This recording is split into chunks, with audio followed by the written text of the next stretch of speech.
Hello and नमस्ते साथीहरु, तपाईलाई स्वागत छ मेरो टेक अप भिडियो च्यानलमा। आज पनि मैले तपाईहरुको लागि एउटा महत्त्वपूर्ण लिएर आएको छु भने उक्त भिडियो तपाईहरुले थम्बनेलमा देखेर बुझिसक्नु भयो होला। आज म तपाईहरुलाई तपाईहरुको फेसबुक आइडी कसरी ह्याक गर्नुबाट बचाउन सकिन्छ भन्ने कुराहरुमा आज तपाईलाई यस भिडियोमा बताउन गइरहेको छु।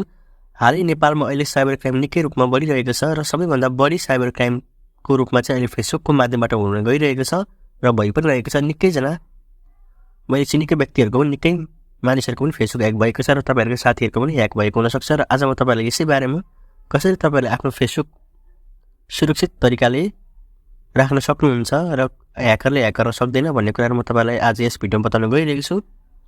त्यसको लागि सर्वप्रथम तपाईहरुले के गर्नुपर्ने हुन्छ भने आफ्नो फेसबुकलाई ओपन गर्नुस्। म तपाईलाई आफ्नो मेरो फेसबुक अकाउन्टबाट म तपाईलाई सिकाउन गइरहेको छु। फेसबुक ओपन गर्नुस्। फेसबुक ओपन गरिसकेपछि तपाईले यहाँ देख्न सक्नुहुन्छ फेसबुकको सेटिङमा जानुस्। थ्री लाइन्समा क्लिक गरिसकेपछि स्क्रल डाउन गर्नुस्। सेटिङ इन प्राइभेसीमा क्लिक गर्नुस्। सेटिङ इन प्राइभेसीमा क्लिक गरिसकेपछि यहाँ देख्न सक्नुहुन्छ प्राइभेसी सर्टकट भनेर यहाँ क्लिक गर्नुस्। यहाँ क्लिक गरिसकेपछि यहाँ देख्न सक्नुहुन्छ टेक अप प्राइभेसी चेकअपमा क्लिक गर्नुस्।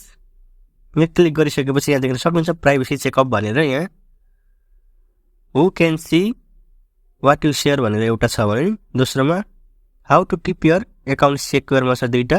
दोस्रो नम्बरमा तेस्रोमा how people can find you on Facebook भनेर तेस्रो।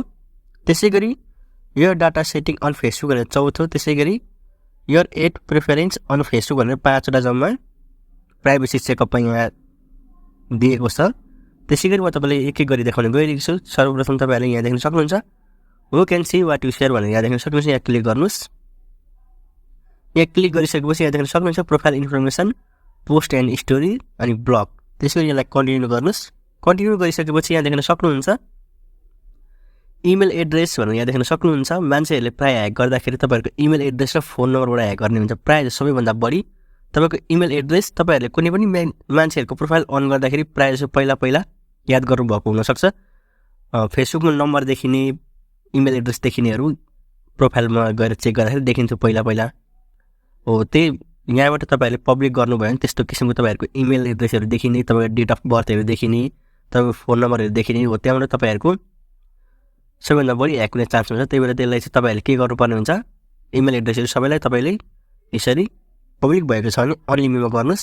अनलिमिट भएपछि तपाईको इन्फर्मेसन जुन इमेलहरु हुन्छ, फोन नम्बरहरु हुन्छ तपाईको कसैले पनि देख्दैन। त्यसैगरी डेट अफ बर्थहरु अब तपाईहरुको फेसबुक भेरिफिकेसन लागि कहिलेकाहीँ डेट अफ बर्थ पनि माग्ने गर्छ। त्यो डेट अफ बर्थ पनि तपाईहरुले प्राइभेसीमा राख्नुस्।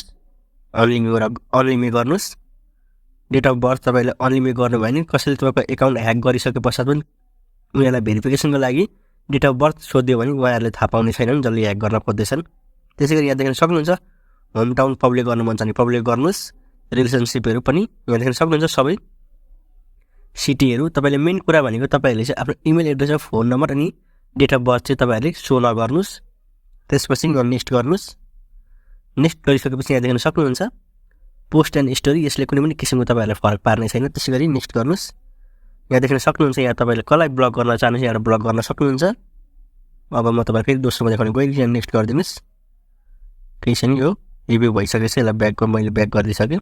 अब त्यसैगरी दोस्रो नम्बरमा तपाईलाई देखाउन गइरहेको छु। यहाँ दोस्रोमा देख्न सक्नुहुन्छ how to keep your account secure भनेर यहाँ देख्न सक्नुहुन्छ। म यहाँ क्लिक गरेर तपाईलाई देखाउन गइरहेको छु भित्रको। यहाँ देख्न सक्नुहुन्छ turn on login alert, your password is okay, turn on two factors authentication भनेर यहाँ देख्न सक्नुहुन्छ। कन्टिन्यूमा क्लिक गर्नुस्। कन्टिन्यूमा क्लिक गरिसकेपछि यहाँ देख्न सक्नुहुन्छ when you turn on alert we will let you know if someone login into your account from a place we don't recognize. We will tell you which device was used and where it is located भनेर यहाँ दिएको छ। यहाँ देख्न सक्नुहुन्छ Facebook भन्ने we will send you Facebook notification. यो तपाईहरुले कहीँतिर लगइन भएको छ फेसबुकमा नोटिफिकेसन सेन्ड गर्ने कि भनेर यहाँ सोधेको छ। यहाँनिर तपाईले यहाँ फेसबुकलाई क्लिक गर्नुभयो भने तपाईको नोटिफिकेसन जहाँ लगइन भएको छ त्यो फेसबुकमा तपाईलाई अलर्ट आउँछ। त्यसैगरी इमेल एड्रेस तपाईले कतैतिर लगइन भएको छ वा तपाईले लगइन गर्दाखेरि चाहिँ अब लगइनको नोटिफिकेसन चाहिँ तपाईलाई फेसबुकमा आउने हो कि इमेलमा आउने हो कि दुवैमा आउने बनाउन चाहनुहुन्छ। यहाँ तपाईहरुले यसरी यो माथिको अन गर्नुभयो भने तपाईँको नोटिफिकेसन चाहिँ फेसबुकमा आउँछ र तलको अन गर्नुभयो भने तपाईँको नोटिफिकेसन मेलमा आउँछ। अहिले म दुवै अफ गर्न चाहन्छु, तपाईँहरू दुवैमा अन गर्नुहोस् वा अफ गर्न केमा चाहनुहुन्छ त्यसमा राख्न सक्नुहुन्छ। त्यसैले नेक्स्ट गर्नुहोस्। नेक्स्ट गरिसकेपछि यहाँ देख्न सक्नुहुन्छ इज योर पासवर्ड प्राइभेट भनेर सोधिरहेछ। तपाईँको प्राइभेट स्ट्रङ छ वा कसैलाई दिनुभएको छ चेन्ज गर्न चाहनु यहाँ चेन्ज गर्न पनि सक्नुभयो। स्ट्रङ छ भने छोडिदिनुहोस्। स्किप गरेँ, मैले स्किप गरेँ, मेरो स्ट्रङै भएकाले। यहाँ देख्न सक्नुहुन्छ add extra layer of security to your account भनेर सोधिरहेछ। यसलाई स्किप गरिदिनुहोस्। अथेन्टिकेसनको कुरा आयो, टु फ्याक्टर अथेन्टिकेसनको यहाँनिर देख्न सक्नुहुन्छ टु फ्याक्टर अथेन्टिकेसन। यसलाई स्किप गरिदिनुहोस्। यहाँबाट स्टार्ट गरेर तपाईँले यहाँ देख्न सक्नुहुन्छ you can set this up via SMS authentication app or more than one device भनेर सोधिरहेछ। You can reset your password with phone number use two factor authentication make sure you have at least one another up to date email address or phone number on your account भनिरहेछ। यसलाई मैले skip गरिदिएँ। अहिले यहाँ तपाईँले start गरेर यहाँ गर्न सक्नुहुन्छ। तपाईँले टु फ्याक्टर अथेन्टिकेसन यहाँ देख्न सक्नुहुन्छ। म तपाईँलाई यसको बारेमा पछि बताउने छु। यो सबै सकेर म तपाईँलाई यसबारे पनि बताउने छु। अहिले यसलाई स्किप गरिदिएँ मैले। यो पनि सकिसकेको छ। मैले यसलाई ब्याक गरेँ, तपाईँले यहाँबाट फिक्स गर्न सक्नुहुन्छ। मैले यहाँ ब्याक गरेर अर्को देखाउने गरेछु तेस्रो नम्बरमा। यसरी गरेर त्यो सबै कुरा गर्नुहोस्। त्यसै गरी यहाँ देख्न सक्नुहुन्छ how people can find you on Facebook भनेर सोधिरहेको छ। यहाँ देख्न सक्नुहुन्छ। यहाँ तपाईँले नेक्स्ट गर्नुहोस्, कन्टिन्यू गर्नुहोस्। अब यहाँ तपाईँले दुईवटा अप्सन हुन्छ यहाँनिर every one friend of friend. यहाँबाट तपाईँले कि फ्रेन्ड अफ फ्रेन्ड राख्नुहुन्छ कि एभ्री वान राख्नुहुन्छ कि तपाईँको मर्जी, यहाँ राख्न सक्नुहुन्छ। नेक्स्ट गर्नुहोस्। यहाँ देख्न सक्नुहुन्छ choose who can look you up by your number or email address भनेर यहाँ सोधिरहेको छ। यो चाहिँ तपाईँहरूले प्राइभेटमै राख्दाखेरि राम्रो हुन्छ। तपाईँले प्राइभेटमै राख्नुहोस्। यहाँनिर एभ्री वान गर्दाखेरि तपाईँको अब नम्बर कसैसँग छ भने नम्बरबाट पनि अब ह्याक हुने सम्भावना हुन्छ, इमेल एड्रेसबाट ह्याक हुने सम्भावना हुन्छ। त्यहाँ तपाईँलाई खोज्छ, तपाईँको आइडीहरू नम्बरबाट आइडीहरू पनि खोज्ने कामहरू हुन्छ। त्यसरी त्यसलाई पनि तपाईँहरू प्राइभेट राख्नुहोस्। त्यसलाई नेक्स्ट गर्नुहोस्। नेक्स्ट गरिसकेपछि यहाँ देख्न सक्नुहुन्छ do you want to search engines outside Facebook to link your प्रोफाइलहरू सोधिरहेको छ। यहाँ आउटसाइड कतितिर यसलाई पनि छोडिदिनुहोस्। त्यसरी ब्याक गर्नुहोस्। अब म तपाईँलाई चौथो नम्बर देखाउन गइरहेको छु। त्यसपछि यहाँ देख्न सक्नुहुन्छ यो डाटा सेटिङ अन फेसबुक भनेर यहाँ देख्न सक्नुहुन्छ। यहाँ क्लिक गर्नुहोस्। क्लिक गरिसकेपछि तपाईँको फेसबुकको वेबसाइट चाहिँ वा लिङ्क चाहिँ कता कता सेयर भएको छ भन्ने कुरा यहाँबाट देख्न सक्नुहुन्छ। यहाँ क्लिक गर्नुहोस् कन्टिन्यूमा। यहाँ देख्न सक्नुहुन्छ म तपाईँले अहिलेसम्म चाहिँ कहाँ फेसबुक लगइन गर्नुभएको छ भन्ने कुरा यहाँ देखाउँछ। यहाँनिर तपाईँहरूले देख्न सक्नुहुन्छ। मैले यहाँ म लुडो पनि खेल्छु, पिक्चर पनि चलाउँछु। अब मैले यिनीहरू यहाँ कहाँ लगइन गरेको छु यहाँ देख्न सक्नुहुन्छ। सबै कुरा ठाउँ यहाँ सबै कुरा। अब यहाँबाट तपाईँ जुन चलाउनुहुन्न, अब जुन तपाईँलाई काम छैन त्यहाँबाट तपाईँले रिमुभ गर्न सक्नुहुन्छ। तपाईँलाई जुन इम्पोर्टेन्ट कुराहरू हुन्छन् त्यो कुराहरू मात्रै राख्नुहोस्। यहाँनिर लगइन जहाँ गर्नुभएको छ त्यसलाई रिमुभ गर्न सक्नुहुन्छ। यसरी रिमुभ क्लिक गरिसकेपछि यहाँ रिमुभ भइहाल्छ। त्यो चाहिँ रिमुभ गर्न सक्नुहुन्छ। यसरी रिमुभ गर्न सक्नुहुन्छ। त्यसरी नेक्स्ट गर्नुहोस्। नेक्स्ट गरिसकेपछि यहाँ देख्न सक्नुहुन्छ कुन कुन ठाउँमा लोकेसन भन्ने कुराहरू यहाँबाट देखाउन सक्नुहुन्छ। तपाईँले लोकेसन अन गर्नुभयो भने तपाईँ जहाँ जहाँ यो लगइन गर्नुहुन्छ त्यहाँ त्यहाँको लोकेसन देखाउँछ तपाईँलाई। त्यसै गरी म ब्याक गरेर तपाईँलाई 5 नम्बरले देखाउनु गइरहेको छु। यहाँ देख्न सक्नुहुन्छ यार इट प्रिफरेन्स अन फेसबुक भनेर यहाँ क्लिक गर्नुहोस्। त्यसै यहाँ नेक्स्ट कन्टिन्यू गर्नुहोस्। कन्टिन्यू गरिसकेपछि यहाँ देख्न सक्नुहुन्छ। यसलाई फेरि कन्टिन्यू गर्नुहोस् तपाईँको फेसबुक एडहरूको बारेमा। कन्टिन्यू गरिसकेपछि यहाँ देख्न सक्नुहुन्छ तपाईँको इन्फर्मेसन चाहिँ कसले हेर्न सक्छ भन्ने कुराहरू यहाँ देख्न सक्नुहुन्छ। रिलेसन स्टाटस भनेर, इम्प्लोइ भनेर, यहाँ जब टाइटल, एजुकेसन, यहाँ तपाईँ कुन कुन कुरा देखाउन चाहनुहुन्छ वा कुन कुन कुरा देखाउन चाहनुहुन्न तपाईँ यहाँबाट छोप्न सक्नुहुन्छ, लुकाउन सक्नुहुन्छ। त्यसै गरी यहाँ देख्न सक्नुहुन्छ who can see your social interaction यहाँ भनेर देख्न सक्नुहुन्छ। कसले हेर्न सक्छ भने यहाँबाट अनलिमिटमा राख्न सक्नुहुन्छ। यहाँबाट तपाईँले यहाँ जसरी अब लाइक गरेको सोसियलहरू फलोवर्स गरेको कसले हेर्न सक्छ भन्ने कुराहरू यहाँबाट कसैलाई थाहा पाओस्। धेरै कुराहरू प्राइभेसी हुन्छ। यहाँबाट तपाईँहरूले यसरी सबै कुरा गर्नुभयो भने तपाईँको एकाउन्ट सेक्योर हुनसक्छ। त्यसै गरी मुख्य तपाईँको एकाउन्ट बचाउने मुख्य इक्जाम्पलमा तपाईँले यहाँ देखाउन गइरहेको छु। सबैभन्दा यो गर्नुभयो भने तपाईँको एकाउन्ट 100% सुरक्षित हुनसक्छ। त्यसै गरी म तपाईँलाई यहाँबाट देखाउन गइरहेको छु। यहाँ देख्न सक्नुहुन्छ अपडेट यर पर्सनल इन्फर्मेसन भन्ने यहाँ छ। त्यसै गरी change your password, receive alert about यहाँ देख्न सक्नुहुन्छ। त्यसै गरी युज टु फ्याक्टर अथेन्टिकेसन सबैभन्दा महत्त्वपूर्ण फेसबुक ह्याक हुनबाट बचाउन, फेसबुकलाई सबैभन्दा सुरक्षित राख्ने एउटा यो सेटिङ हो युज टु फ्याक्टर अथेन्टिकेसन। यो यहाँ देख्न सक्नुहुन्छ। अब हेल्प प्रोटेक्ट यर एकाउन्ट भनेर यहाँ देख्न सक्नुहुन्छ। सिलेक्ट अ सेक्युरिटी मेथड, कुन मेथडबाट तपाईँ चाहिँ आफ्नो एकाउन्टलाई सेक्युर गर्न सक्नुहुन्छ भन्ने कुरा यहाँ देखाउनु गइरहेछ। अथेन्टिकेसन एप भनेर यहाँ देख्न सक्नुहुन्छ। रिकमेन्डेसन यहाँ देख्न सक्नुहुन्छ। मैले पनि यसरी अन गरेको छु, यहाँ देख्न सक्नुहुन्छ एउटा त्यो। अनि अर्को देख्न सक्नुहुन्छ टेक्स्ट एसएमएस भन्ने यहाँ देख्न सक्नुहुन्छ। यो सबैजनाले प्रायः युज गर्ने भनेको यो तपाईँको एकाउन्टको तपाईँलाई पासवर्ड बिर्सेर तपाईँ के गर्नुहुन्छ, फर्गेट पासवर्ड गर्नुहुन्छ। फर्गेट पासवर्ड गरिसकेपछि तपाईँको सिममा एसएमएस आउँछ, वाट्सएपमा एसएमएस आउँछ। त्यही ओटिपी चाहिँ तपाईँले फर्गेट पासवर्ड गरिसकेपछि ओटिपी जुन आउँछ त्यही लगाएर तपाईँले पासवर्ड चेन्ज गर्नुहुन्छ। यो सबैले त्यही गर्ने हो। त्यसै गरी यहाँ एउटा सेक्युरिटी की पनि हुन्छ, यहाँबाट पनि सेक्युर गर्नुहोस्। तर सबैभन्दा उत्तम उपाय भनेको अथेन्टिकेसन एप हो। म तपाईँलाई यसबारे पनि बताउन गइरहेको छु। तपाईँलाई यहाँ सर्वप्रथम म यहाँ गरिदिएको यहाँ अथेन्टिकेसनमा क्लिक गर्नुहोस्। क्लिक गरिसकेपछि कन्टिन्यूमा क्लिक गर्नुहोस्। कन्टिन्यूमा क्लिक गरिसकेपछि यहाँ देख्न सक्नुहुन्छ। यहाँ देख्न सक्नुहुन्छ setup where third party authenticator भनेर यहाँ देख्न सक्नुहुन्छ। त्यसै गरी यहाँ एउटा क्युआर कोड दिएको छ, यो क्युआर कोडलाई पनि स्क्यान गरेर राख्न सक्नुहुन्छ। त्यसै गरी यहाँ देख्न सक्नुहुन्छ or enter this code into your authentication app भनेर यहाँ देख्न सक्नुहुन्छ। यसलाई कपी गर्नुहोस्। मैले कपी गरेँ। मैले अथेन्टिकेटर एप ओपन गरेँ। यो तपाईँहरूले देख्न सक्नुभएको छैन होला, किनकि यो एपको प्राइभेसीले गर्दाखेरि स्क्रिन रेकर्डिङ भइरहेको छैन। यहाँ तपाईँहरूलाई अब एप युज गर्दा तपाईँले थाहा पाइहाल्नुहुन्छ। यहाँ देख्न सक्नु यहाँ प्लसको आइकन छेउमा रहेको हुन्छ, त्यहाँ क्लिक गरेर इन्टर सेटअप की वा स्क्यान कोड भनेको हुन्छ। तपाईँले सेटअप की गरेर यहाँ पेस्ट गर्न सक्नुहुन्छ। अनि जुन आइडीको हो त्यो नाम राखेर तपाईँले एड गर्नुहोस्। एड गरिसकेपछि म तपाईँले यसको बेग्लै एउटा स्क्रिनसटहरू यहाँ म लिएर पछि देखाउनेछु तपाईँहरूलाई। यहाँ कोड आउने गर्छ, त्यो कोडलाई कपी गर्नुहोस्। म अहिलेसम्म एपमै छु। एप चाहिँ तपाईँहरू यहाँ स्क्रिन रेकर्डिङ गर्दाखेरि यो एप मधुरो भयो, यो ब्ल्याक आइरहेको हुनसक्छ।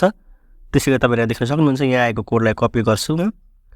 कपी गरेर यसरी ब्याक भएर म यहाँ देख्न सक्नुहुन्छ। त्यो मैले कोड कपी गरिसकेँ। यहाँ कन्टिन्यू गर्नुहोस्।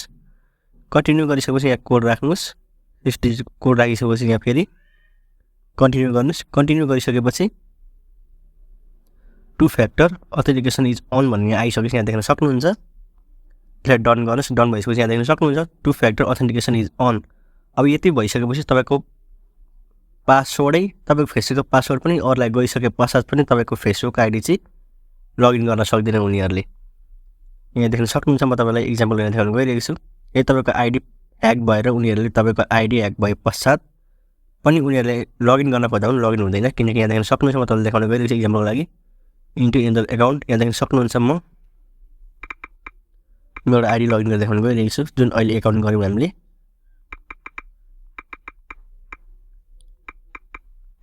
यसरी यहाँ देख्न सक्नुहुन्छ। मैले आइडी हालेँ, अब पासवर्ड राख्न गइरहेको छु। यसरी यहाँ देख्न सक्नुहुन्छ। मैले यहाँ राखिसकेको छु। मैले लगइन गर्न खोज्छु। यहाँ देख्न सक्नुहुन्छ लगइन हुँदैछ। यहाँ देख्न सक्नुहुन्छ टु फ्याक्टर अथेन्टिकेसन रिक्वायर्ड भनेर यहाँ देख्न सक्नुहुन्छ। आइडी पासवर्ड हालिसकेपछि आइडी पासवर्ड सही छ, तर पनि यहाँ देख्न सक्नुहुन्छ you will receive SMS soon with code भनेर देख्न सक्नुहुन्छ। यहाँनिर अब यसलाई ओके गर्नुहोस्। अब यहाँ देख्न सक्नुहुन्छ मोबाइल नम्बर इमेल एड्रेस यहाँ दिइरहेछ, पासवर्ड फ्रम एसएमएस भन्ने यहाँ देखाएर यहाँ देख्न सक्नुहुन्छ। अब यसलाई चाहिँ तपाईँहरूले अथेन्टिकेटर एपमा यहाँ देख्न सक्नुहुन्छ। म यसलाई यहाँबाट यहाँ अथेन्टिकेटरमा गइसकेँ। यहाँ गइसकेपछि त्यहाँ तपाईँहरूले के यसलाई कपी गर्नुहोस्। कपी गरेँ मैले। यहाँ कपी गरिसकेपछि तपाईँले यहाँ देख्नुभएको छैन होला। मैले अब यहाँ पेस्ट गर्छु। म यहाँनिर तपाईँले पेस्ट गरे पश्चात मात्रै लगइन हुन्छ। यसरी क्लिक गरिसकेपछि तपाईँको एकाउन्ट चाहिँ त्यो एपबाट तपाईँहरूले जबसम्म कोड हाल्नुहुन्छ तबसम्म तपाईँको एकाउन्ट चाहिँ लगइनै हुँदैन। देख्न सक्नुहुन्छ मेरो एकाउन्ट लगइन भइसकेको छ। यसरी तपाईँहरूको पासवर्ड चाहिँ चेन्ज भइसके पश्चात पनि कसैले लगइन गर्न खोज्छ भने चाहिँ तपाईँको एकाउन्ट चाहिँ लगइन हुँदैन। यसरी तपाईँहरूले आफ्नो एकाउन्टलाई सेक्युर गर्न सक्नुहुन्छ।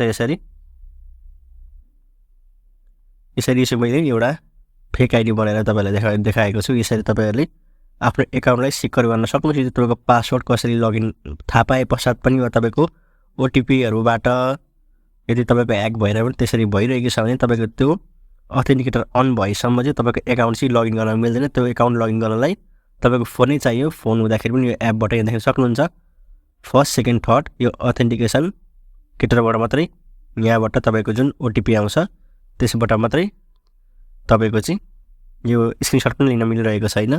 यहाँबाट चाहिँ तपाईँले जबसम्म ओटिपी हाल्नुहुन्न तबसम्म तपाईँको एकाउन्ट चाहिँ लगइन हुँदैन। त्यसैले तपाईँहरूले सबैभन्दा मुख्य कुरा चाहिँ तपाईँले बुझिसक्नुभयो होला। सबभन्दा तपाईँको एकाउन्ट सेक्योर गर्ने सेटिङ भनेको चाहिँ 2 फ्याक्टर अथेन्टिकेसन हो। यसलाई तपाईँले अन गरेर राख्नुहोस्। तपाईँको एकाउन्ट 100% सेक्योर हुन्छ। यसरी तपाईँहरूको अब एकाउन्ट सेक्योर गर्न अब सामान्य कुराहरू धेरैजनाले बुझ्नुभएको छ, धेरैजनाले बुझ्नुभएको छैन। फेसबुकमा धेरै किसिमकोहरू नोटिफिकेसनहरू आउँछन्, एपहरू आउँछन्, लिङ्कहरू आउँछ। त्यो लिङ्कहरू चाहिँ तपाईँहरू ओपन नगरोस् नबुझिकन। त्यस्तै लिङ्कहरूले गर्दाखेरि धेरैजनाको एकाउन्टहरू ह्याक भएको छ। यहाँ देख्न सक्नुहुन्छ, म तपाईँलाई यहाँ देखाउन गइरहेको छु। यसरी यहाँ देख्न सक्नुहुन्छ। यसरी लगइन भएको हुन्छ। अब तपाईँको चिन्ने जानेकै मान्छेबाट पनि एसएमएसमा तपाईँलाई काहीँ पैसा चाहियो भनेर उसको एकाउन्ट ह्याक भइसके पश्चात अब त्यहाँबाट तपाईँलाई एसएमएस आउँछ। यदि तपाईँलाई त्यसरी कसैको 81 एसएमएस आउँछ वा पैसा माग्छ भने तपाईँहरूले सर्वप्रथम मेसेजबाट मात्र होइन, भोइस मेसेज पनि पठाइमाग्नुहोस्। भोइस मेसेज पठाइमाग्नुहोस्, कल गर्नुहोस्। यस्तो धेरै केसहरू आइसकेको छ। धेरैजनाको केसहरू मसँग पनि आएको छ। एउटाको एकाउन्ट ह्याक गरेर त्यस पश्चात अब हामी अब भर्खरै बुझ्न सक्छौँ। तर जो अलिक ठुला हुन्छन्, जुन अलिकति भनौँ न हामीभन्दा इलर हुन्छन्, हामीभन्दा पनि अब 30 क्रस भएको, अब जो अलिकति शिक्षित हुनुहुन्न, अब ओटिपी माग्दाखेरि ओटिपी सर्लक्कै दिने खालका पनि हुन्छ नि त। अब के आयो कसो चिन्ने जानेले ओटिपी माग्दाखेरि हामी दिन्छ ओटिपी। अब हामी नदिउँला, कसै दिनुहुन्छ। यहाँ देखाएको छु मैले धेरै केसहरू आइरहेछ। त्यसरी अब ओटिपी सेन्ड गर्दाखेरि त लगइन भइहाल्छ। अब त्यो ओटिपी दिँदाखेरि पनि यदि तपाईँहरूको 2 फ्याक्टर अथेन्टिकेसन चाहिँ अन छ भने त्यो ओटिपी दिँदा पनि तपाईँको लगइन चाहिँ हुँदैन। तर अब त्यो तपाईँले अथेन्टिकेटर एपबाट पनि तपाईँले ओटिपी दिनुभयो भने चाहिँ त्यो लगइन हुन्छ। अब त्यस्तो किसिमको धेरै घटनाहरू घट्न सक्छ। त्यसरी तपाईँले आफ्नो एकाउन्ट सेक्योर गर्नुहोस्। यदि तपाईँको एकाउन्टहरू ह्याक भयो भने उक्त आइडीबाट अश्लील भिडियो फोटोहरू पोस्ट गरिदिन सक्छन्, तपाईँको चरित्र हत्या हुन सक्छ, कसैले ब्ल्याकमेल गरिदेलान्। त्यस्तो कुराहरू बस्नको लागि तपाईँले आजैबाट यी सम्पूर्ण सेटिङहरू मिलाउनुहोस्। म फेरि सरस्वती तपाईँलाई देखाउन गइरहेको छु। मुख्य भनेको यहाँ देख्न सक्नुहुन्छ। यसरी तपाईँहरूले आफ्नो प्राइभेसी चेकअपबाट यहाँबाट तपाईँले सबैलाई यहाँ देख्न सक्नुहुन्छ। प्राइभेसी चेकहरू सबै डाटाहरू सबै सेटिङहरू मिलाउनुहोस् यसरी यहाँबाट। त्यसरी पासवर्ड एन्ड सेक्युरिटी कसैकोमा यसरी यहाँबाट यहीँनिर आउँछ पासवर्ड एन्ड सेक्युरिटी भन्ने। यहाँबाट तपाईँले 2 फ्याक्टर अथेन्टिकेसन अन छ अहिले। यहाँबाट तपाईँले 2 फ्याक्टर अथेन्टिकेसन अन गर्नुहोस्। यसरी तपाईँहरूले आफ्नो एकाउन्टलाई सेक्योर गर्न सक्नुहुन्छ। आजले यति मात्रै। थप कुनै समस्या तपाईँहरू फेसबुक सम्बन्धी कुनै समस्या कुनै पनि समस्या छ भने ढुक्कसँगले मलाई सुनाउन सक्नुहुन्छ। म तपाईँहरूलाई जति त्यति सजिलो तरिकाले त्यो समस्याको समाधान गरेर तपाईँहरूलाई अर्को भिडियोमा बताउनेछु। हस्त धन्यवाद। आजलाई यति मात्रै।